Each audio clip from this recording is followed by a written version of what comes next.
नमस्कार, आदाब। Crime petrol dial 100 में आप सबका स्वागत है।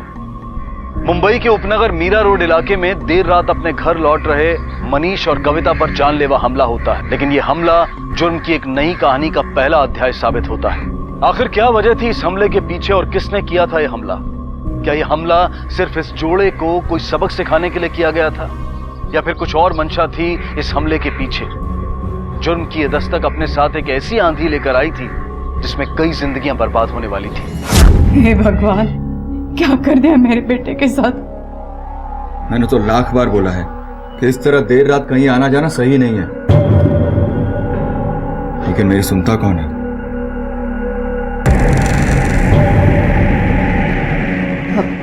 क्या अब पुलिस भी आ गई? बस यही देखना बाकी था।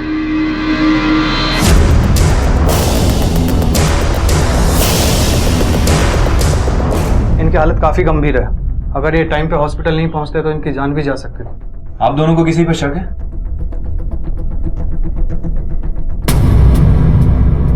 सर, हम नहीं जानते कि वो लोग कौन थे और उन्होंने हम पे हमला क्यों किया, हमें नहीं पता। मनीष, इस तरह अचानक हमले की कोई तो वजह होगी, किसी से कोई दुश्मनी? नहीं सर, हम सच में नहीं जानते। आखिर ऐसा कैसे हो सकता है कि आप दोनों ने कुछ नहीं देखा? कम से कम ये तो पता होगा ना कि कितने लोग थे। सर, हमें जो पता था वो आपको सब बता दिया है, बस हम पे विश्वास रखिए सर। तुम लोग इतनी रात में कहां से आ रहे थे? सर, दोस्त से मिलने गए थे।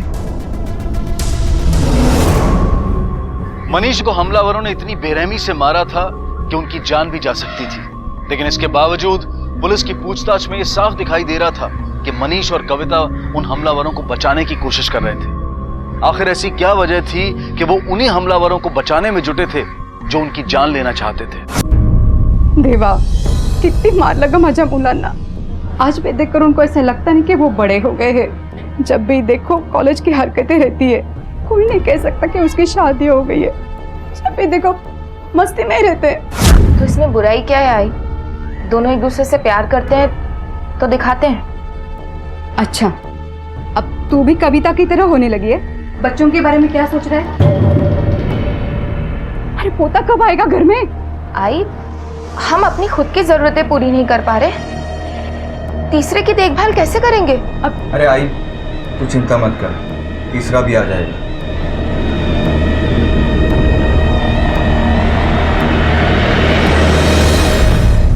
मुझे लग रहा है कि मनीष हमलावर को बचाने की कोशिश कर रहा है, लेकिन वो ऐसा कर क्यों रहा है? सर, हो सकता है कि मनीष हमलावर को अच्छे से जानता हो, शायद इसीलिए उसे बचाने की कोशिश कर रहा है।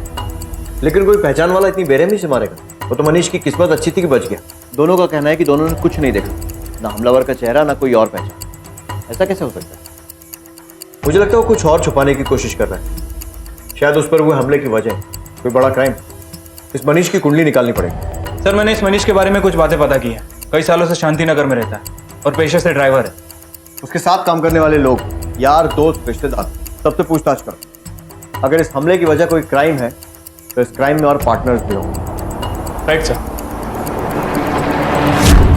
मैंने ही उनको हॉस्पिटल छोड़ा था, लेकिन उनका किससे झगड़ा हुआ, किसने उसको मारा, मुझे नहीं पता। मनीष तो लगभग हर रात को बाहर जाता है सर, वो भी अपनी बीवी के साथ। उसका एक फ्रेंड है मंगल, उसी के साथ वो रहता है। हाँ साहब, बहुत बार दोनों को गैरेज पर जाते देखा है। जहाँ वो मंगल काम करता है ना, गैरेज भी लेट नाइट जाते थे।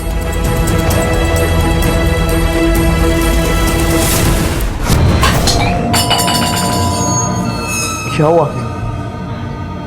वो गलती से गिर गया, मैं उठाती हूँ।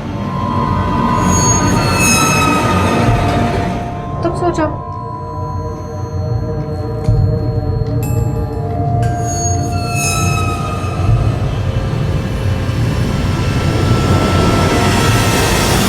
सर, हमारी इन्फॉर्मेशन के हिसाब से मनीष और कविता लगभग हर रात गैरेज जाते थे। दोनों हर रात क्यों गैरेज जा रहे थे? ऐसा क्या चल रहा था उस गैरेज में? कहीं किसी गलत काम की डीलिंग तो नहीं चल रही? वैसे भी मनीष की माली हालत ठीक नहीं है, तो हो सकता है कि किसी गलत काम में इन्वॉल्व हो गया हो और मजबूरी में उसे अपनी पत्नी को भी इन्वॉल्व करना पड़ा। मुझे जल्द से जल्द दोनों की डिटेल्स चाहिए। Okay sir.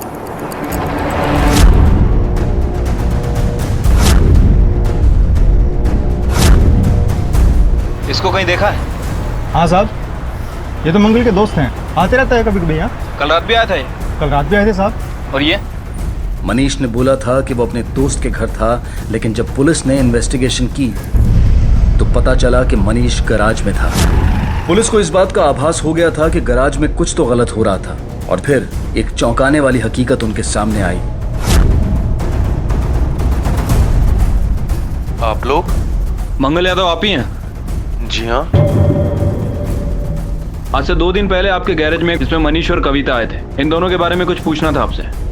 जी पूछिए। कुछ डिटेल में बता सकते हैं एक्चुअल में क्या हुआ था उस दिन? हम दोस्त लोग मिले थे और पार्टी वार्टी हुई थी, गेट टुगेदर। यहाँ से जाने के बाद ही उन पर अटैक हुआ था। क्या तुम उस वक्त गैरेज में थे? यस सर, मनीष यहाँ डेली आता है, लेकिन उस पर हुए हमले के बारे में मुझे कुछ नहीं पता। ताला खोलो।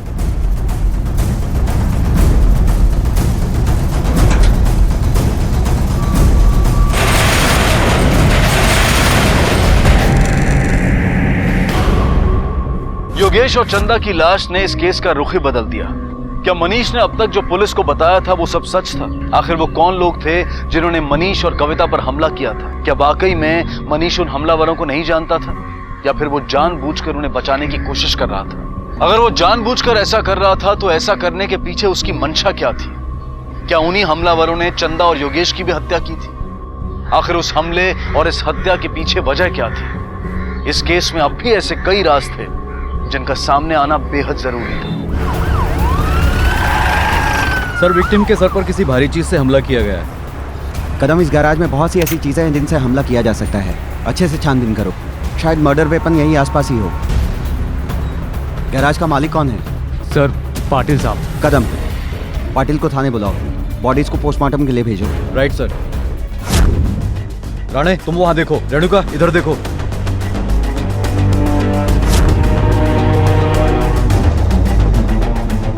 राणे, एक पाना गायब है, आसपास ही होगा।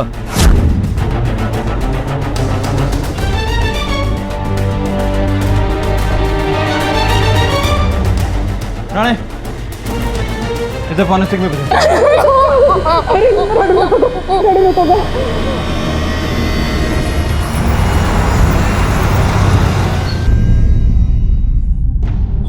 मुझे जो पता था वो आपको बता दिया सर। सर, आप बार बार पूछेंगे तो भी मैं यही बता सकता हूँ, इससे अलग कुछ नहीं। कविता, क्या तुम्हें कोई ऐसी बात पता है जो मनीष हमसे छुपा रहा हो? नहीं, वो सच कह रहे हैं।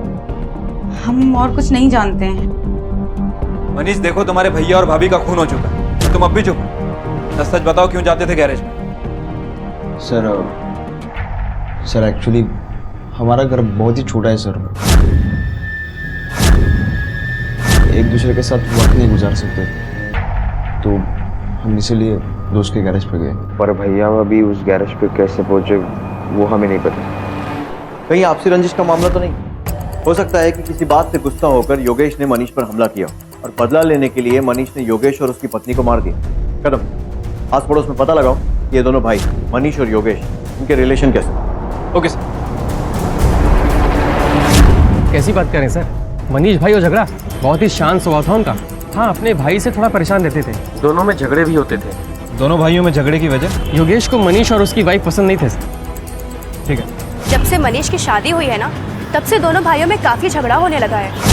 घर को लेकर भी दोनों भाइयों के बीच में कुछ टेंशन था। मनीष तो इस घर को बेचकर नया घर लेना चाहता था, पर योगेश ऐसा नहीं चाहता था। सर, आदमी अगर अपनी बीवी के दिमाग से काम करने लगे ना, तो गाड़ी रोकने के लिए ब्रेक की जगह पैरों का इस्तेमाल करता है, और यही उसके साथ हुआ। वो तो कविता के लिए कुछ भी करने के लिए तैयार था, यहाँ तक कि अपने भाई से लड़ता था, और कविता को एक छोटा का रास नहीं आता था। पंगे तो बहुत होते थे दोनों भाइयों के बीच में, यहाँ तक कि मारपीट भी होती थी, और हमने कई बार देखा भी है। पर उसके लिए मनीष योगेश का मर्डर नहीं कर सकता सर, वो ऐसा लड़का नहीं है सर। Thank you. शायद चंद्रा किसी तरह के प्रोस्टिट्यूशन में इन्वॉल्व थी। हो सकता है योगेश ने उसे फॉलो किया हो और चंदा की सच्चाई उसके सामने भी आ गई।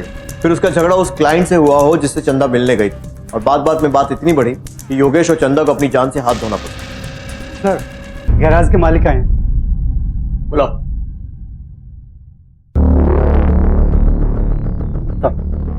बैठिए। 2 लाशें मिली हैं आपके गैरेज से, ये और ये। पहचानते हैं इन दोनों को? नहीं साहब, पहले कभी नहीं देखा। गैराज की चाबी किसके पास रहती है? साहब, गैराज की 2 चाबियां हैं, एक मेरे पास रहती है, एक मंगल के पास रहती है। कहीं कुछ छुपा तो नहीं रहना, क्योंकि अगर आपने कुछ छुपाया और हमें पता चल गया जिंदगी भर जेल में चक्की पीसेंगे। साहब मैं क्यों आपसे कुछ छुपाऊंगा, बाल बच्चों वाला आदमी हूँ मैं, और कभी भी आपको जरूरत पड़े बुला लेना ना साहब। जा सकते। Thank you sir.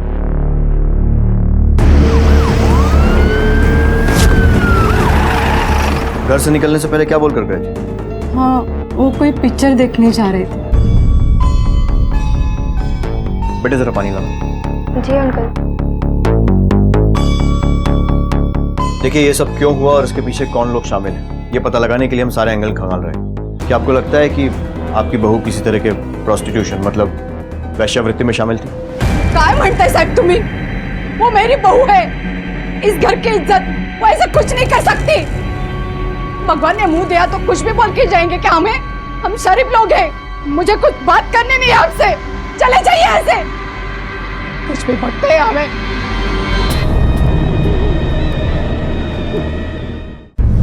सर ये रहे योगेश और चंदा के कॉल रिकॉर्ड्स और बैंक स्टेटमेंट।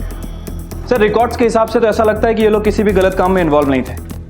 सर फैमिली में सोर्स ऑफ इनकम योगेश और मनीष की सैलरी है, और सर फोन रिकॉर्ड्स के हिसाब से मोस्टली कॉल्स आसपास के लोगों के और फ्रेंड्स के हैं। अब सर एक ही एंगल है जिस पर हम काम कर सकते हैं। कौन सा? सर मंगल और चंदा, ये दोनों लगातार एक दूसरे से फोन पर बात करते थे, लेकिन मंगल ने योगेश से बिल्कुल ना के बराबर बात की। इस मंगल की कॉल रिकॉर्ड निकालो और पता करो कि उस रात ये कहाँ था। Right sir. सब तुम लोगों की वजह से हुआ है। बर्बाद करके रखा है इस घर को, खा गए मेरे बेटे को। ये काय बोलतेस तू? मैं अपने भाई को क्यों मारूं? तू जास्त बोल नकोस मला। लिए कभी घर की जिम्मेदारी, किए चिंता घर की, बस मस्ती मस्ती मस्ती। आई तू क्या बोल रही है ये? तू माझ्या डोक्यात जाऊ नकोस, जास्त बोल नकोस तू। एक योगेश था जिसे इस घर की चिंता थी, उसे तुम लोगों ने खा लिया। मिली शांति, कलेजा ठंडा हो गया क्या? योगेश जादूरा मारला याने। सर हमारा शक सही निकला। लोकेशन डिटेल के हिसाब से मंगल की लोकेशन कत्ल वाली रात गैरेज के आसपास के एरिया में थी। चलो जरा से पूछताछ करते हैं और उसे लेकर आते हैं। Right sir. पूरे घर की तलाशी लो, कोना कोना छान मारो। फोन दे अपना, जल्दी निकाल। साहब मुझे माफ कर दो साहब। मैं सच बोल रहा हूँ, मैंने किसी का खून नहीं किया। मैं बहुत डर गया था साहब, मैं झूठ नहीं बोल रहा हूँ। क्यों, कुछ किया है तूने? नहीं साहब। हरी मिलाए। ये क्या है? सब ये वो, मैं कहीं फंस नहीं जाऊं इसलिए मैंने इन्हें छुपा दिया था साहब, लेकिन मैंने किसी का खून नहीं किया, मैं सच बोल रहा हूं साहब। सर ये वो आप सर मारो मत, सर मारो मत, सर मारो मत सर मुझे नहीं पता कि उस पालने पर वो खून कहां से आया। सर हम तो सब अपनी पत्नियों के साथ गैराज में एंजॉय करते थे। हमारे घर बहुत छोटे हैं, इसलिए हम गैराज में डांस और ड्रिंक करते थे। ये कैसी पार्टी थी जिसमें बीवियां घुंघरू पहनकर नाचती थी? सब कुछ तो इतना अच्छा चल रहा है, एंजॉय करना है यार, क्या है? मुझे नहीं पसंद है ये सब, बंद कर दे यार। मनीष तूने ये सब शुरू करवाया और अब कह रहा है कि बंद कर दें। ये सब इतना आसान नहीं है, समझा? धमकी दे रहा है मुझे? धमकी दे रहा है? पाटिल का नंबर है मेरे पास। पाटिल को पता चलेगा ना ये सब कर रहा है, तू नचवा रहा है सब, तो तुझे मुजरा करना पड़ेगा। मैं बताऊंगा सब पाटिल को। तू पाटिल को फोन करेगा? तू जानता नहीं मेरा नाम क्या है? मंगल नाम है मेरा, मंगल। और जो मेरे रास्ते में आता है ना, उसका अमंगल शुरू हो जाता है, समझा? और तू पाटिल को अगर फोन करेगा ना, वो जो तेरी बीवी है ना कविता, जो भी यहाँ मुजरा कर रही थी, उसे मैं कोठे पे मुजरा करवाऊंगा। मनीष चलो चलो।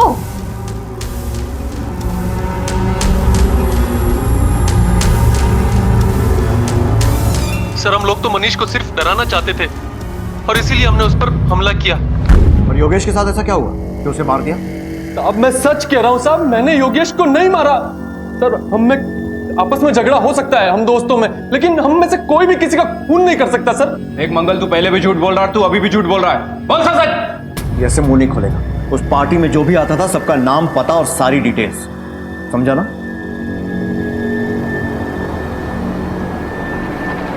चलो इन सब के घर पे अच्छे से तलाशी लो, सबसे पूछताछ करो।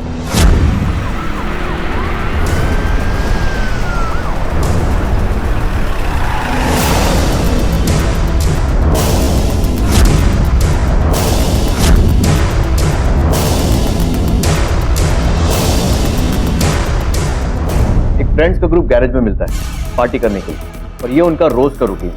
लेकिन योगेश और चंदा उस रात गैरेज में क्या कर रहे थे? क्या वो भी उस ग्रुप का हिस्सा है? और या फिर अगर उनकी अलग से पार्टी चल रही थी तो और कौन कौन इस पार्टी में शामिल थे? कदम, बहुत से सवाल हैं जिनके जवाब ढूंढना बाकी है। सर मनीष और योगेश में आपस में बनती नहीं थी सर। थोड़ा मुश्किल लग रहा है कि योगेश और चंदा मनीष के साथ मिलकर पार्टी करते हैं। सोचने वाली बात यह है कि उस परिवार के छोटे लड़के मनीष पर जानलेवा हमला होता है, जिसमें वो बुरी तरह घायल हो जाता है, और मनीष के बड़े भाई योगेश और चंदा की लाश हमें गैरेज में मिलती है। परिवार में आखिर चल क्या रहा है? सर सबके घर में घुंघरुओं का मिलना भी थोड़ा अजीब है। हमने प्रोस्टिट्यूशन का एंगल भी चेक किया, बट कुछ हाथ नहीं लगा। वही, अगर ये प्रोस्टिट्यूशन से जुड़ा मामला नहीं है तो फिर और क्या हो सकता है? मंगल के गैराज पर जो कुछ भी चल रहा था वो मौलिकता से परे था। ऐसे हालात में ईर्ष्या, गुस्सा और दुश्मनी अपनी जगह बना ही लेते हैं, और शायद यही वजह थी मनीष और कविता पर हमले की। पर क्या यही वजह सबूतों के अभाव में पुलिस को मंगल को रिहा करना पड़ा? खत्म हो सकता है इस मंगल और चंदा के बीच में कोई अफेयर था जिसकी वजह से चंदा को मारा गया। हो सकता है सर। मंगल के फोन ट्रायंगुलेशन रिकॉर्ड के हिसाब से इसकी लोकेशन उस रात गैरेज के आसपास ही थी, और सर ये चंदा से लगातार बात भी करता था। और जरूर इस अफेयर की वजह से चंदा और उसके पति में झगड़े भी होते होंगे। चंदा और योगेश की केमिस्ट्री अगर पता चल जाए तो आधा काम आसान हो जाएगा। एक काम करो, घर के आसपास पूछताछ करो, और चंदा की बेटी से भी पूछो, शायद कुछ पता चल सके। शायद उसने अपने माँ बाप को झगड़ते हुए देखा हो और कभी ये मंगल का नाम सामने आया। एक वही है जो हमें कुछ बता सकती है, क्योंकि घर के बाकी लोगों को तो इस वक्त इज्जत ज्यादा प्यारी होती है। Right sir. गोपी, नीलू, नीलू ने गोपीला पाहिला? गोपी और नीलू को देखा? नहीं। गोपी,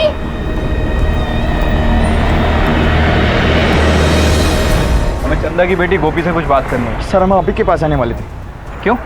नीलू और गोपी सुबह से नहीं मिल रही है। पूरे एरिया में ढूंढा लेकिन कहीं नहीं मिली वो। सर ये केस तो और सेंसिटिव होता जा रहा है। दोनों ही बच्चियां गायब हैं। घर वालों का कहना है कि किसी ने उन्हें अगवा कर लिया। कदम, जरूर उन बच्चियों को कोई ऐसा राज मालूम था जिससे किसी को खतरा हो सकता था, और उस खतरे से बचने के लिए ही उन्हें अगवा किया गया। हमें जल्द से जल्द उनका पता लगाना होगा। पता नहीं किस हाल में होगा। सबसे पहले इस चंदा और मंगल के एंगल को क्लियर करते हैं। जरूर कुछ पकड़ा था इन दोनों के बीच, नहीं तो ये मंगल सिर्फ चंदा के टच में क्यों था? Right sir.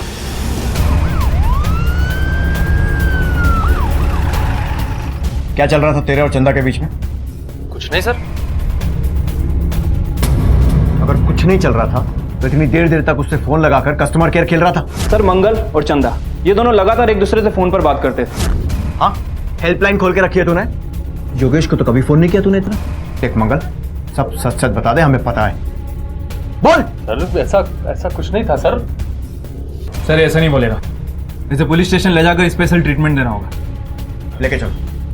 सर सर वो मैं बताता हूँ सर वो हेमा और मनीष का चक्कर चल रहा था।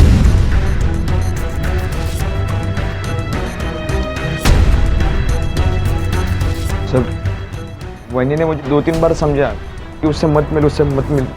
मैं मान भी गया सर, लेकिन इससे पहले मैं उससे 2-3 बार मिला। उसके साथ 2-3 बार वक्त गुजारा है।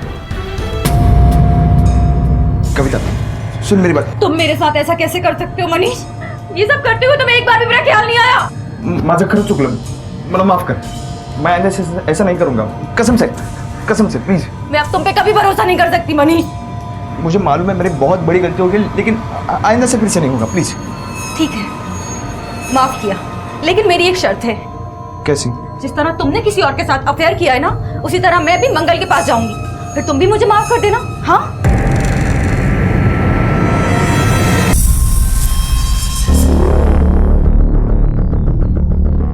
बेटा क्या हुआ था? डरो मत, साफ साफ बताओ। अंकल आंटी के बाद जब मम्मी पापा पे हमला हुआ तो हम बहुत बुरी तरह से डर गए थे। हमें लगा कि हमें भी मार देंगे, इसके लिए हम भाग गए। बेटा आपको किससे डर था? मुझे नहीं पता अंकल, बस हमें डर था। और रास्ते पर क्या हुआ था? वो ड्राइवर अंकल हमें काम करवाते थे और काम के बाद हमें खाना देते थे। खाना खाने के बाद हमें चक्कर आने लगता था। और उसके बाद फिर? चक्कर आने के बाद पता ही नहीं चलता था कि क्या हो रहा है, और फिर हम बेहोश हो जाते थे।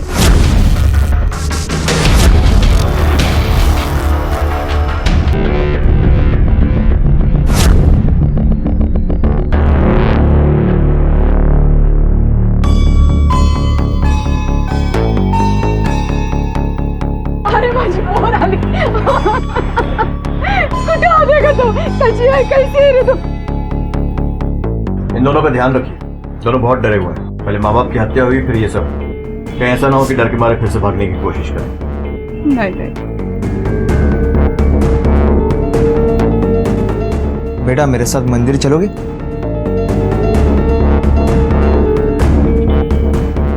हाँ आई।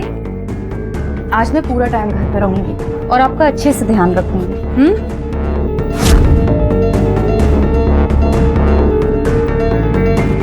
दोनों बच्चों से मिली जानकारी के आधार पर पुलिस ने ड्राइवर का स्केच बनवाया और खबरियों के नेटवर्क के जरिए वो ड्राइवर पकड़ा गया।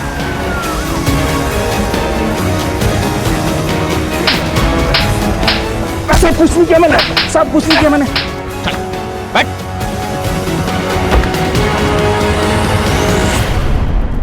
सर, वो ट्रक ड्राइवर पकड़ा गया जिसने दोनों बच्चियों का रेप किया था। कदम, मुझे अभी भी एक बात समझ में नहीं आ रही, ये बच्चियां किस बात से इतना डर गई थी कि अपने ही घर से भाग गई? अंकल आंटी के बाद जब मम्मी पापा पे हमला हुआ तो हम बहुत बुरी तरह से डर गए थे। हमें लगा कि हमें भी मार देंगे, इसके लिए हम भाग गए। सर, ऐसा हो सकता है कि इन दोनों बच्चियों ने योगेश और चंदा का मर्डर होते देख लिया और कातिल को बहुत अच्छी तरह से जानती हो। शायद उसी के डर से घर छोड़ के भाग गई हो। पॉसिबल है। तुम्हारे लिए मैंने कुछ लाया है, बताओ क्या लाया? जलेबी। लो। चलो अब घर चलते हैं। आखिर क्या रहस्य था कविता, योगेश और चंदा की मौत का? एक ही घर के कई सदस्य मौत के घाट उतर चुके थे। पुलिस की शक की सुई इस कहानी के हर किरदार की तरफ घूम रही थी।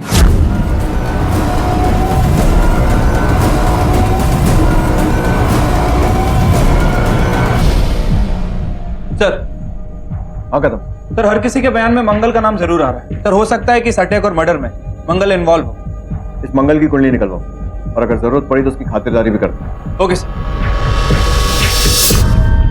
साहब, मनीष ने सबके सामने कविता को मारा था। आप किसी से भी पूछ लीजिए। क्यों मारा था मनीष ने कविता को? साहब, क्योंकि वो मैंने सबके सामने झूठ मूठ कह दिया था कि वो मेरे साथ सोई है। और मनीष के सामने अपनी धाक जमाने के लिए मैंने उससे झूठ बोला। यार अच्छा हुआ जो तूने वो ब्रोकर के ऑफिस में नौकरी कर ली। ये मस्त पार्टी वार्टी तो होने लगी ना।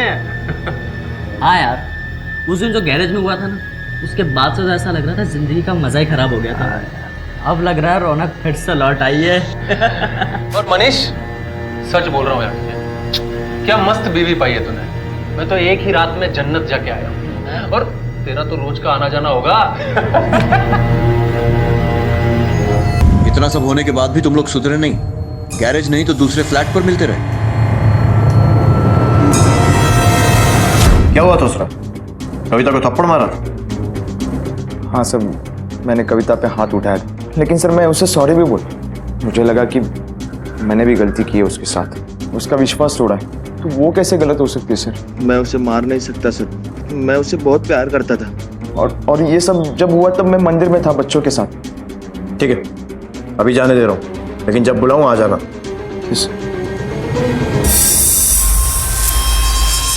उस दिन जब मनीष अंकल तुम्हें मंदिर लेकर गए थे तो पूरे टाइम तुम्हारे साथ थे या फिर कहीं बाहर गए थे बीच में?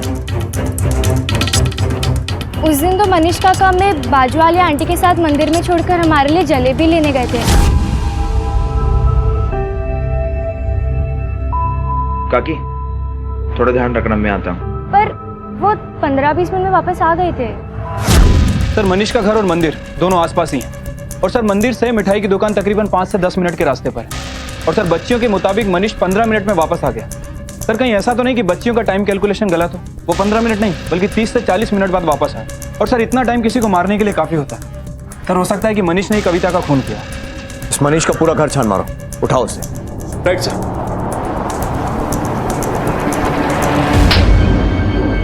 देख मनीष, जितना झूठ बोलेगा उतनी मार पड़ेगी। सच सच बोल, क्यों मारा? साहब मेरे बेटे ने कुछ नहीं किया, उसे जेल में क्यों बंद करके रखा है साहब? वो ऐसा कुछ नहीं कर सकता साहब, सोडून द्या त्याला। सर क्या बोल रहे हैं आप? मैं सच्ची बोल रहा हूँ, मैंने कुछ नहीं किया सर। साहब काहे नहीं हो? सर यहाँ पे कुछ नहीं मिला। बोलो कविता को क्यों मारा?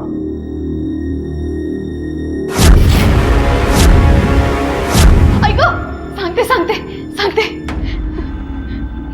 जब से वो कल हुई इस घर में आई तब से इस घर की शांति भंग हो गई। इस घर को हमेशा वो छोटा ही समझते थे, हमसे अलग होना चाहते थे। उसने मनीष को अपनी तरह बनाना चाहा। वो चाहते थे कि मनीष उसके सब सुने और वो जैसा चाहे वैसा वो करे, पर वो अपने चाल में कामयाब नहीं हुई तो उसने बाहर चक्कर चलाना शुरू कर दिया। मनीष की जिंदगी और हमारे घर का सुकून बर्बाद करके रखा था। दूध का धुला तुम्हारा मनीष भी नहीं है, उसका भी बाहर चक्कर चल रहा था ना। पर वो मर्द है, मर्द कुछ भी करे तो चलता है, औरत कभी मर्दों के बराबर नहीं कर सकती। और मैंने चाहती थी कि गोपी और नीलू इस कलमुई की तरह बने।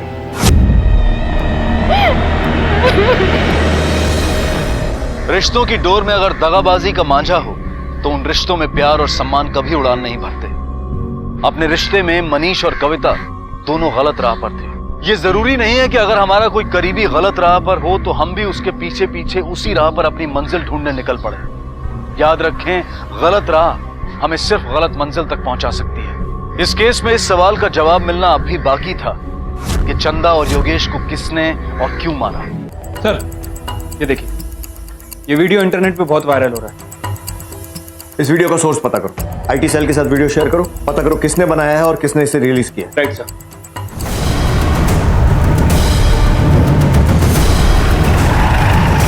बोल कब बनाया था वो वीडियो? सर वो देख, राजीव ने हमें बता दिया है, अब सच सच बोल वरना अपने तरीके से पूछूंगा। बोल।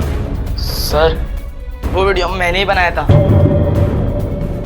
लेकिन उसके दूसरे दिन ही मनीष अंकल के पिटने की खबर की वजह से मैं डर गया और मैं फिर वहां नहीं गया। और किस किस को पता है सीक्रेट डांस के बारे में? सर ये रहे अमित के call details. Sir call details के हिसाब से अमित सच बोल रहा है। सर जिस दिन मनीष पर हमला हुआ उसके एक दिन पहले अमित की लोकेशन गैरेज की थी, और सर उसके बाद वो गैरेज के आसपास भी नहीं गए। कदम गैरेज के आसपास की दुकानों और वहां रहने वाले लोगों से पूछताछ करो। Right sir. और सर एक और इम्पोर्टेंट इन्फॉर्मेशन मिली।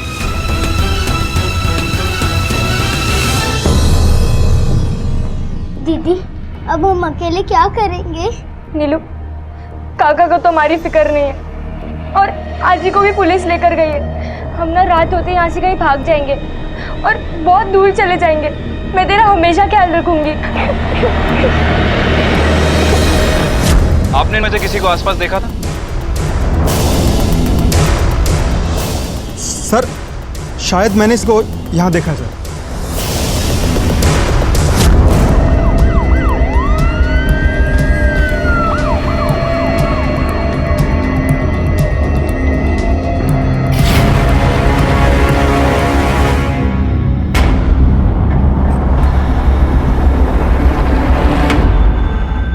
हाँ सर, मैं नहीं मारा अपने आई बाबा को। लेकिन क्यों? अपने ही आई बाबा को क्यों मारा? हम जीना चाहते हैं सर। मेरी बहन मुझसे काफी छोटी है और मैं पूरी जिंदगी उसको कोई तकलीफ में नहीं देखना चाहती हूँ। दीदी, हम हॉल में नहीं सो सकते हैं क्या? इधर बहुत गर्मी हो रही है। नहीं नीलू, यहाँ पे ही सोना पड़ेगा। तू सो जा, आँख बंद कर। उस छोटे से घर में हम लोगों का रहना बहुत मुश्किल हो रहा था। ऊपर से आजी को पोता चाहिए था और फिर एक दिन मैंने आई बाबा की बात सुनी। मुझे अपने किए पे कोई पछतावा नहीं है सर। मैंने जो किया मेरे और मेरी बहन के लिए किया है सर। गोपी, तुम्हें अभी सही और गलत की समझ नहीं है। लेकिन इस जुर्म के बाद तुम्हें सोचने का बहुत मौका मिलेगा, और जब तुम थोड़ा बड़ी हो जाओगी तो समझ जाओगी कि किसी भी समस्या का हल जुर्म कभी नहीं होता है। गोपी को 3 सालों के लिए बाल सुधार गृह में रखा गया है, लेकिन सोचने वाली बात यह है कि जो कुछ भी गोपी ने किया उसके लिए वो कितना जिम्मेदार है। क्या ये हमारा फर्ज नहीं बनता कि हम अपने रिश्तों को जिम्मेदारी और ईमानदारी से निभाएं? क्या हमारी जिंदगी में रिश्तों में संवेदनशीलता इतनी कम हो चुकी है? नई सोच के नाम पर हम किसी बुरी चीज को अच्छे और एडवांस सोच का लेबल नहीं लगा सकते। हम सबको इस बात का ख्याल रखना होगा कि जो कुछ भी आज हम बोएंगे कल वही हमें काटना होगा। नमस्कार, आदाब। क्राइम पेट्रोल डायल 100 में आप सबका स्वागत है। आप सबको अपना बचपन तो अच्छी तरह से याद होगा। बचपन का वो भोलापन, वो मासूमियत, वो सच्चाई, वो शरारतें। बचपन सच में जादू से भरा होता है। याद है कैसे छोटी छोटी खुशियां कितनी बड़ी लगती थी, और बचपन की शरारतें, उन्हें हम कैसे भूल सकते हैं। डांट भी पड़ती थी और पिटाई भी होती थी, लेकिन इस सब के बावजूद आज भी हम सबका मन बचपन को फिर से जीने का करता है ना? सच में जो जिंदगी हमने बचपन में जी ली वो फिर से लौटकर कभी नहीं आ सकती। लेकिन बचपन चाहे जितना भी खूबसूरत क्यों ना हो, अक्सर अपराध से अछूता नहीं रहता। हमारी आज की कहानी भी ऐसे ही बच्चों की है जिनकी शैतानियां इतनी बढ़ गई थी कि किसी की जान पर बन आई। बचपन की अटकेलियों ने कब दर्दनाक जुर्म का मोड़ ले लिया, खुद उन्हें भी पता नहीं चला। मुझे पता था एथलेटिक ट्रेनिंग सेंटर में तू अव्वल आएगी। अरे क्या कर रही है, हटना। एथलेटिक सेंटर ने तुझे सेलेक्ट किया है। चलो अब मैं चलती हूँ। मैं चंदा दीदी को खीर देने के लिए जा रही हूँ। तू और तेरी चंदा दीदी, वो तुझे बार बार सुनाती है तो फिर भी उसके पीछे पीछे पीछे पीछे जाती रहती है। मुझे तो नफरत है उसके शैतान बच्चों से भी। वो लोग भी तुझसे नफरत ही करते हैं, और अब ये पीना बंद कर। जाना जा, जा।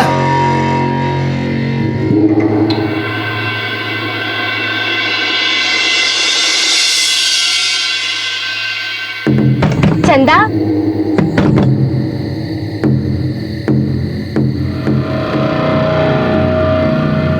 चंदा कहाँ गई है?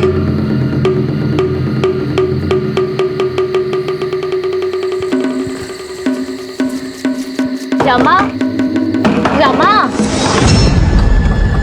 क्या है? ये कोई वक्त है घर आने का? ओ, चंदा दीदी को देखा है क्या? मुझे क्या पता तेरी चंदा दीदी कहाँ है? मैंने कोई ठेका लेके रखा है क्या? चल जा यहाँ से। वो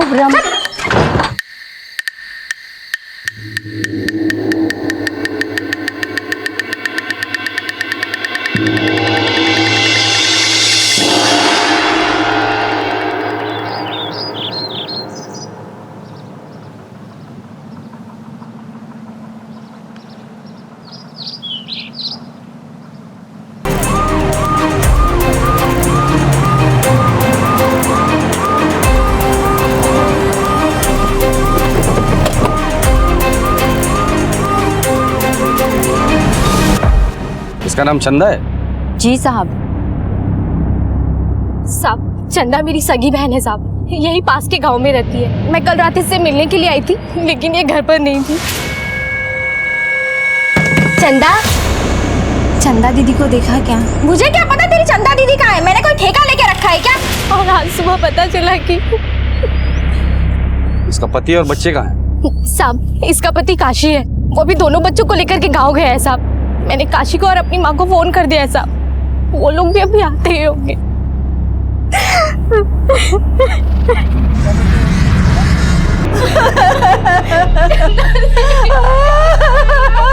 मेरी बेटी ने किसी का क्या बिगाड़ा था?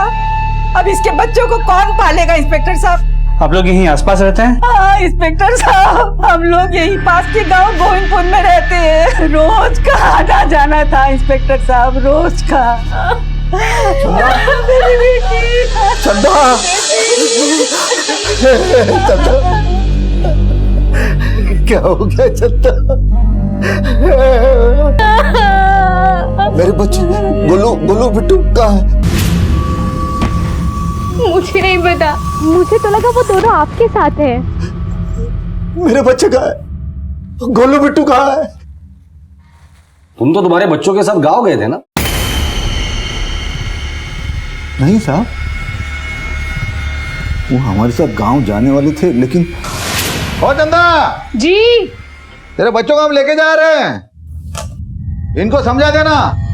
पिछली बार जो शैतानियां की थी इन्होंने, सबके नाक में दम कर रखा था, ऐसा इस बार ना करें। लो। मेरे बच्चे इतने भी शैतान नहीं है। हाँ ले जाइए। पता है। गोलू अब देख मेरा निशाना।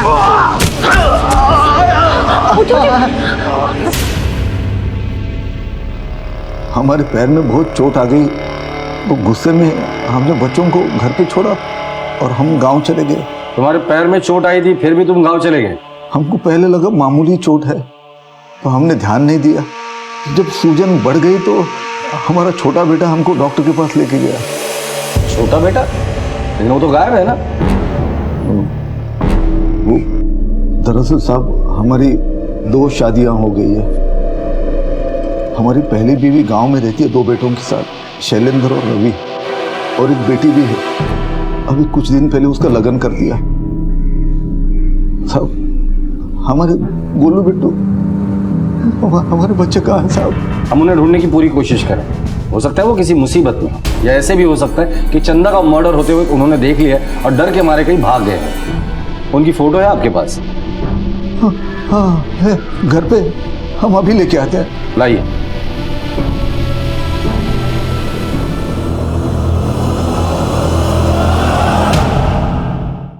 छोटा बेटा? लेकिन वो तो गायब है ना। वो दरअसल साहब हमारी 2 शादियां हो गई है। हमारी पहली बीवी गांव में रहती है 2 बेटों के साथ, शैलेंद्र और रवि, और एक बेटी भी है। अभी कुछ दिन पहले उसका लगन कर दिया। साहब हमारे गोलू बिट्टू, हमारे बच्चे कहाँ हैं साहब? हम उन्हें ढूंढने की पूरी कोशिश करें। हो सकता है वो किसी मुसीबत में हो, या ऐसे भी हो सकता है कि चंदा का मर्डर होते हुए उन्होंने देख लिया और डर के मारे कहीं भाग गए। उनकी फोटो है आपके पास? हाँ है घर पे, हम अभी लेके आते हैं। लाइए।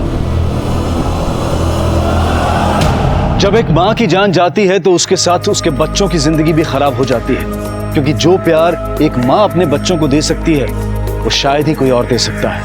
चंदा मर चुकी थी और अपनी मौत के पीछे वो कई सवाल छोड़ गई थी, और सबसे बड़ा सवाल यह था कि उसके 2 बच्चों का क्या हुआ। फोटोज को सारे पुलिस स्टेशन में सर्कुलेट करो।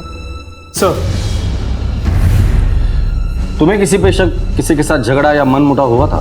नहीं साहब, हम 2 भी लोग हैं, दिन भर अपने काम में लगे रहते हैं। किसी के साथ झगड़ा करने के लिए हमारे पास तो समय ही नहीं है। चंदा हमारे काम में हमारा हाथ बटाती थी, हमारा किसी से कोई झगड़ा नहीं था, कोई दुश्मनी नहीं थी साहब। लेकिन कुछ दिन पहले हमारा एक आदमी से मनमुटाव हो गया था। कौन है वो? विमल भाई। ये झगड़ा किस बात पे हुआ था? हम आपको बताए थे ना, हमारी पहली शादी से जो हमारी बेटी है उसका लगन था। हमारा हाथ बिल्कुल खाली था, पैसे नहीं थे, तो हमने विमल भाई से कुछ पैसे उधार लिए थे। टाइम पे उसको वापस नहीं कर सके तो रोज आके हमको धमकाता था। बता, कर देगा पैसे? कर देगा? कितना टाइम लगेगा? भैया हम दे देंगे आपके पैसे, हम जल्दी ही दे देंगे। देख समझा दे इसे। पता नहीं साहब, लेकिन हम गांव गए थे, जानकर वो फिर से आया हो, चंदा के साथ कहा सुनी हो गई हो और उसने चंदा को जान से मार दिया हो। ठीक है, ये सारे पेपर्स कोर्ट में जमा कर देना। सर, हमारे कांस्टेबल्स उन बच्चों को गांव के आसपास और धोबी घाट के आसपास सभी जगहों पे ढूंढ रहे हैं। कुछ पता चले तो मुझे इन्फॉर्म कर देना। और ये विमल उठाकर लेकर आना उससे। सर। चंदा को क्यों मारा? कौन चंदा? कौन चंदा? काशी की बीवी चंदा, क्यों मारा उसे? भला मैं उसे क्यों मारूंगा? कल कहाँ था तू? साहब मैं सूद पे पैसे चढ़ाने का काम करता हूँ। शाम को पैसे आए, वो लिए और सीधा ठेके पे चला गया। पूरी रात वहीं पर था साहब। झूठ बोल रहा है तू। चंदा को मारने के बाद तो ठेके पर गया था ना? हेलो। हाँ, वो विमल तुम्हारे ठेके पे आया था? हाँ सर, मेरे ठेके पे आया था। कब तक था वो वहाँ पे? पूरी रात था वो। देख अभी भी वक्त है, सच सच बता दे, वरना बाद में बहुत पछताएगा तू।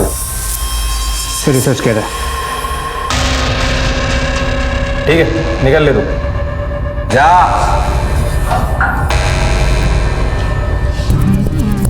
बच्चों को कुछ पता चला? नहीं सर, अभी तक कुछ नहीं। सारे पुलिस स्टेशन में बच्चों के फोटो सर्कुलेट कर दो और इस विमल पे नजर रखना। सर।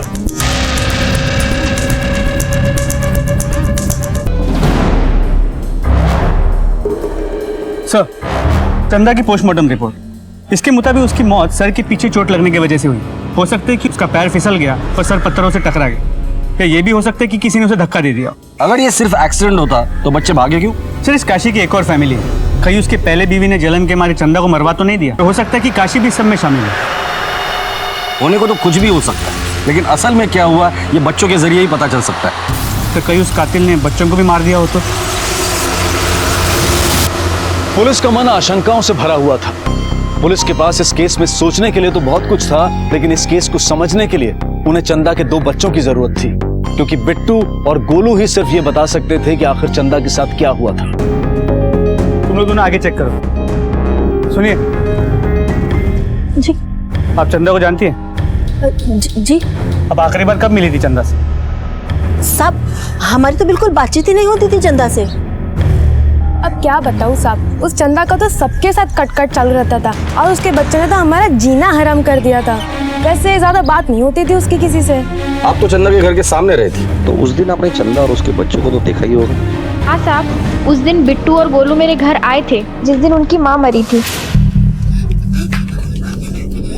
क्या कर रही है? दिखाई नहीं देता क्या पोछा लगा रही हो? चाची माँ मर गई। माँ मर गई? अब तुम दोनों भी जाके कहीं मर जाओ। निकलो यहाँ से, निकलो यहाँ से। मेरी पूरी मेहनत पे पानी फेर दिया। बच्चों ने बताया कि उनकी माँ मर गई और आपने उन्हें भगा दिया। तो साहब मैं और क्या करती? वो हमेशा मुझे परेशान करते थे। चाची, गोलू ने हाथ की नस काट ली, आप आइए ना। हे भगवान, ये क्या कह रहा है छोरा?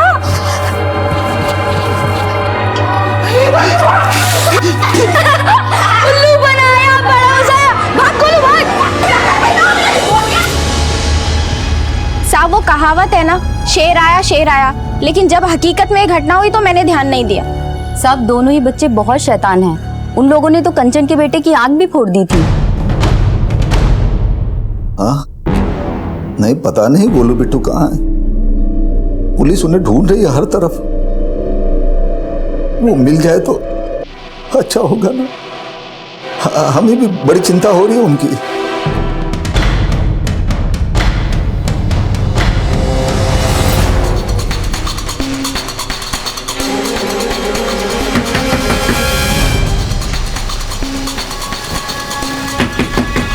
साहब घर पे कोई नहीं है, कंचन गांव गई है।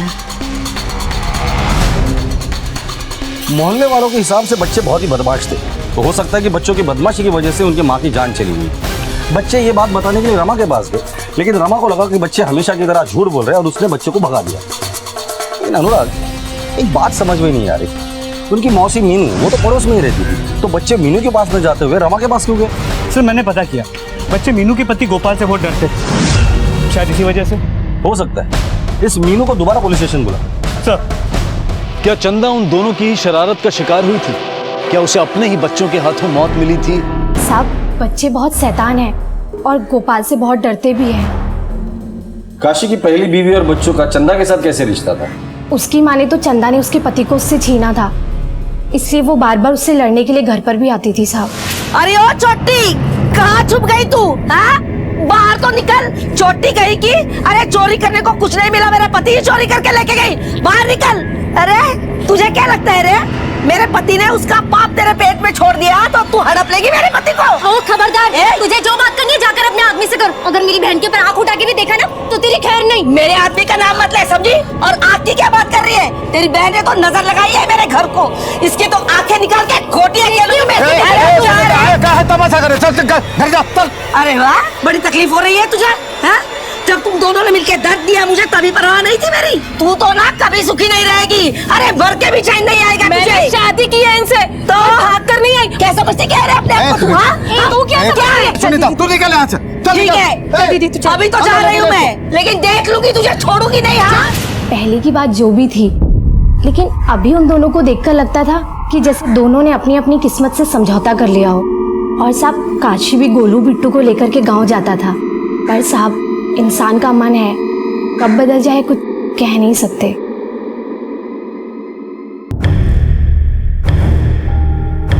सर, काशी और उसके दोनों बेटों के कॉल रिकॉर्ड्स। सर इनके मोबाइल की लोकेशन के मुताबिक जब चंदा की मौत हुई तब काशी और छोटा बेटा रवि गांव में था और बड़ा बेटा शैलेंद्र शहर में था। शैलेंद्र यहाँ क्या कर रहा था? एक काम करो, शैलेंद्र और उसके बाप काशी दोनों को बुला कर लेकर आओ। सर। हाँ सर, सुनीता और चंदा में बहुत बार झगड़ा हुआ था, लेकिन साहब ये तो बहुत पुरानी बात है। काशी, पुरानी रंजिश को नई साजिश बनते देर नहीं लगती। ऐसा भी तो हो सकता है कि तुम्हारी पहली बीवी सुनीता और उनके बेटों ने मिलकर चंदा को मार डाला हो और तुमने भी उनका साथ दिया हो। हमने? नहीं साहब। यह है तुम्हारे बेटे शैलेंद्र का कॉल रिकॉर्ड। जिस दिन चंदा की मौत हुई थी शैलेंद्र यहाँ पर था। अब बोल। जी साहब, उस दिन मैं यहाँ अपने दोस्त की बहन की शादी में आया था। नाम क्या है तुम्हारे दोस्त का? सुरेश। जी हाँ सर, शैलेंद्र मेरा दोस्त है और वो मेरी बहन की शादी में आया था। ये रहे शादी में रिकॉर्ड किए फोटोग्राफ्स और सिगरेट, आप इसको चेक कर सकते हैं।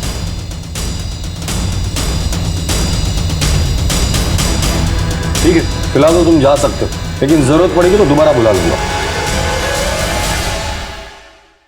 लेकिन तेरा पूरा कच्चा चिट्ठा खोलेंगे।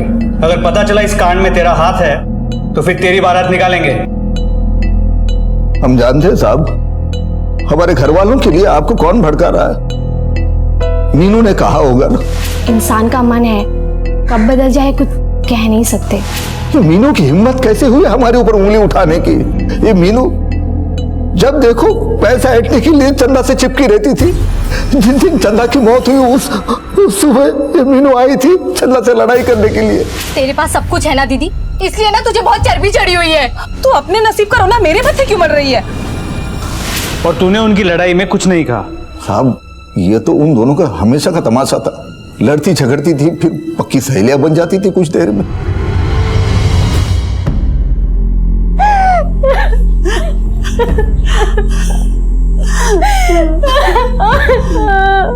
मत रो बेटा, मत रो। चुप हो जा, चुप हो जा। लुगैया, हमारी लुगैया। तूने तेरे बहन को मारा है ना? पागल है क्या तू? मैंने कुछ नहीं किया। तू नहीं मारा है तेरी बहन को, मुझे पता है। मैं पुलिस को बता दूंगा कि तूने तेरी बहन को मारा। मुझे पैसे चाहिए। मेरे पास कोई पैसे नहीं है। ये बाली दे, वरना मैं पुलिस को बता दूंगा। बता, क्या बताना? कुछ नहीं सर। कुछ नहीं। तू तो घरेलू हिंसा के लिए अंदर जाएगा और तू अपनी बहन की मर्डर के लिए। साहब, ले चलो दोनों को। साहब, साहब, साहब। पुलिस हर सिरे की बारीकी से जांच कर रही थी। दो बच्चों का इस तरह से अपनी मां की मौत के बाद गायब हो जाना पुलिस के सामने कई सवाल खड़े कर रहा था। उनके बारे में मिली जानकारी भी कहीं ना कहीं उनके इस जुर्म में शामिल होने की तरफ इशारा कर रही थी। पुलिस इस केस को हल करने के लिए पूरी मेहनत से लगी हुई थी। तुम चंदा से पैसे मांगती थी और तुम दोनों के बीच झगड़ा भी होता था। हाँ साहब, हम लोग जितना लड़ते थे उतना ही हम दोनों में प्यार भी था। हम एक दूसरे के लिए जान भी दे सकते थे। मेरी बहन थी और बहनों का रिश्ता तो ऐसा ही होता है ना साहब। जिस दिन चंदा का मर्डर हुआ था उस दिन भी तुम दोनों के बीच झगड़ा हुआ था ना? जी साहब। चंदा, तूने मुझे बुलाया क्या? मीनू, मुझे मेरे पैसे वापस चाहिए। मुझे अभी बहुत जरूरत है, इसलिए पैसे दे दो। कहा ना मेरे पास अभी पैसे नहीं है, जब होंगे दे दूंगी। मैं कौन सी कहीं भागी जा रही हूँ? झूठ मत बोल, मैं तेरी बड़ी बहन हूँ। मुझे पता है तुम मुझसे झूठ बोल रही है। मुझे पैसे वापस चाहिए बस। बस साहब, इसी बात के लिए हमारी लड़ाई हुई थी। मेरा पति गोपाल मुझसे सारे पैसे छीनकर दारू में उड़ा देता था और मुझे बार बार पैसे लेने के लिए चंदा दीदी के घर भेजता था। और जब नहीं जाती थी तो मुझे मारता पीटता था। और उस दिन तो सच में मेरे पास पैसे नहीं थे, लेकिन चंदा दीदी मेरी बात पर यकीन करने को तैयार ही नहीं थी। तेरे पास सब कुछ है ना दीदी, इसलिए तेरे पर बहुत चर्बी चढ़ी हुई है। तू अपना नसीब मेरे मत्थे क्यों मर रही है? ठीक है दीदी, आज के बाद मरते मर जाऊंगी, लेकिन तेरी दहलीज पे अपना रोना रोने कभी नहीं आऊंगी। देख लेना तू। मीनू, मीनू, आजकल बहुत तंगी चल रही है, बहुत परेशान हूँ, इसलिए मुंह से निकल गया होगा। रहने दे तू, मुझे तुझसे कोई बात नहीं करनी है। मीनू, लेकिन मुझे तुझसे बात करनी है। मैं तेरी बड़ी बहन हूँ ना, थोड़ा परेशान चल रही हूँ, इसलिए मुंह से निकल गया। दी, मैं अपनी तरफ से पूरी कोशिश करूंगी। जितना जल्दी होगा ना, मैं तेरे पैसे दे दूंगी दी। मैंने अपनी बहन से पैसे लिए थे। हम लड़ते भी थे साहब, लेकिन मैं कभी उसका बुरा नहीं चाहूंगी। पता नहीं गोलू बिट्टू कहाँ है, किस हाल में है। मुझे तो बहुत चिंता हो रही है साहब। सर एक मिनट। हेलो, मैं गोविंद नगर पुलिस स्टेशन से अशोक वर्मा बोल रहा हूँ, पीएसआई। सर अभी अभी एक ढाबे वाले ने मेरे पास कंप्लेन की है कि उसे 2 बच्चों ने चाकू मार दिया और चोरी करके भाग गए। सर ये वही बच्चे हैं जिसकी फोटो आप लोगों ने भेजी थी। Sir Govind Nagar police station से फ़ोन था, वहाँ एक ढाबे वाले ने बिट्टू और गोलू के खिलाफ रिपोर्ट लिखवाई। उन दोनों बच्चों ने उस पर हमला किया। क्या? लेकिन ये बच्चे ऐसा क्यों करेंगे? इसका मतलब अनुराग ये बच्चे वहीं आसपास कहीं होंगे, पता करो। और वो कंचन, उसे भी बुला लो पुलिस स्टेशन। सर साहब उसने मेरे बेटे की आँख फोड़ दी। मैं मानती हूँ साहब, बच्चे ही शैतानी करते हैं, पर ऐसी कोई शैतानी करता है जिससे आँख फूट जाए? आपने कुछ कहा नहीं? कहा ना साहब, बहुत लड़ाई हुई। तेरे बेटे ने मेरे बेटे की आँख फोड़ी है, कहाँ है वो? बुला उसे बाहर। कंचन मेरे बेटे को माफ कर दे, मैं तेरे बेटे का सारा इलाज कराऊंगी, सारा पैसा मैं खर्च करूंगी, पर मेरे बेटे को माफ कर दे कंचन। आपने और कुछ नहीं कहा? चंदा ने मेरे बेटे का इलाज कराया और बहुत मिन्नतें की साहब। मैं भी एक माँ हूँ, मैं समझ सकती हूँ, इसलिए मैंने उसे माफ कर दिया। ठीक है, जा सकती है आप। नीलम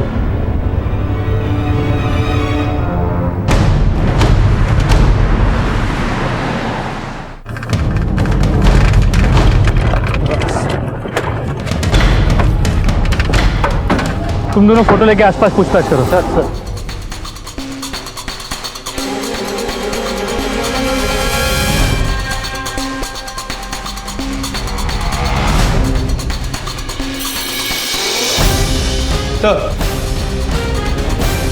सर ढाबे के आसपास के इलाके को चेक किया, लेकिन दोनों बच्चों का कुछ पता नहीं चला।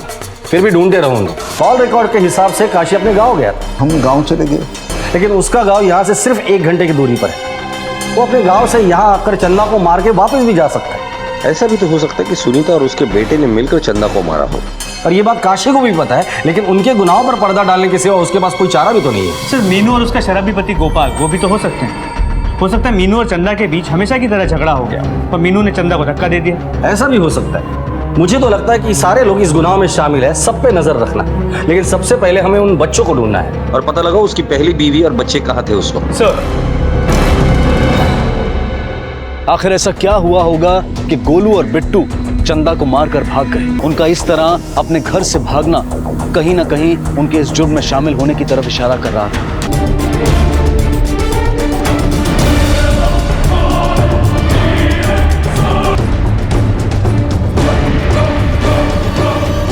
देखा? हाँ साहब, ये दोनों पीछे बैठे बच्चे गोविंदपुर जा रहे थे। जान सकता हूँ क्यों? इनकी नानी का घर है वहां पर। बच्चे नानी के घर पे क्यों जा रहे थे? सर गोलू की पोस्टमार्टम रिपोर्ट, इसके मुताबिक उसकी मौत दम घुटने से हुई। सर रिपोर्ट में यह भी पता चला है कि उसकी पूरी बॉडी अंदर से जली हुई, जिसकी वजह से उसे इन्फेक्शन हो गया। इन्फेक्शन? जी सर, इन्फेक्शन की वजह से उसे हाई फीवर भी है। अगर दम घुटने से नहीं मरता तो शायद इन्फेक्शन की वजह से मर जाता। बॉडी जली थी कैसे? सर उसके पूरे कपड़ों पे चाय के बड़े बड़े धब्बे थे। ऐसा लगता है किसी ने पतीला भर के चाय उस पर फेंक दी। बिट्टू ने जिस ढाबे वाले पे चाकू से हमला किया था ना, उठाकर लेकर आओ उसे। सर मैंने उसे बहुत उठाया। गोलू गोलू गोलू। देखो बेटा, हमें पता है कि तुम दोनों बहुत शरारती थे। सारा मोहल्ला तुमसे परेशान था, तुम्हारे माँ बाप भी, पर फिर भी तुम्हारी माँ तुमसे बहुत प्यार करती थी और तुम दोनों भी उसे उतना ही प्यार करते थे। मुझे सिर्फ इतना बता दो कि तुम्हारी माँ को किसने मारा? कुछ देखा था तुमने? देखो बेटा, डरो नहीं, हम पुलिस वाले सब तुम्हारे साथ है, तुम्हें किसी से डरने की जरूरत नहीं। बता दो। मेरी माँ को सबने मिलकर मार डाला।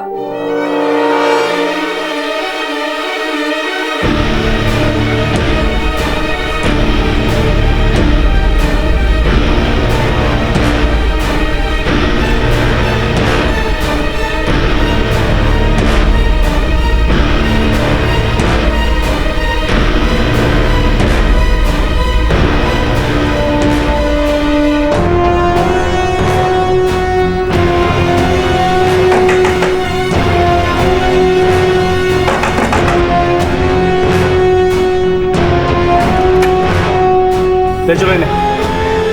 हमने कहा किया साहब। अरे मैंने कुछ नहीं किया मैडम। साहब मेरी बात तो सुना आप। उस रोज शाम में माँ सूखे कपड़े उतारने गई। मुझे उसे मारना नहीं था साहब, मैं बस उन लोगों को गांव से बाहर निकालना चाहती थी। तुम्हारे नफरत और गुस्से ने सिर्फ चंदा की जान नहीं ली, बल्कि गोलू को भी मार डाला है। शर्म आनी चाहिए तुम्हें।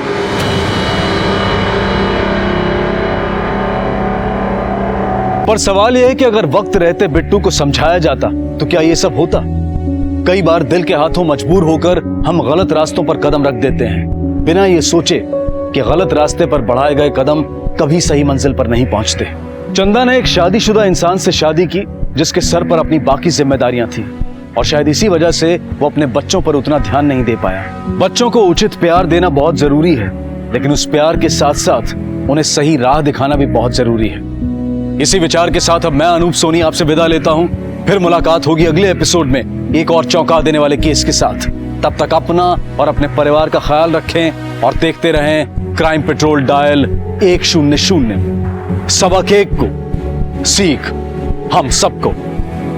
जय हिंद। क्राइम पेट्रोल के और भी दिलचस्प कहानी देखने के लिए हमारे चैनल को सब्सक्राइब करें और बेल आइकॉन दबाना न भूलें।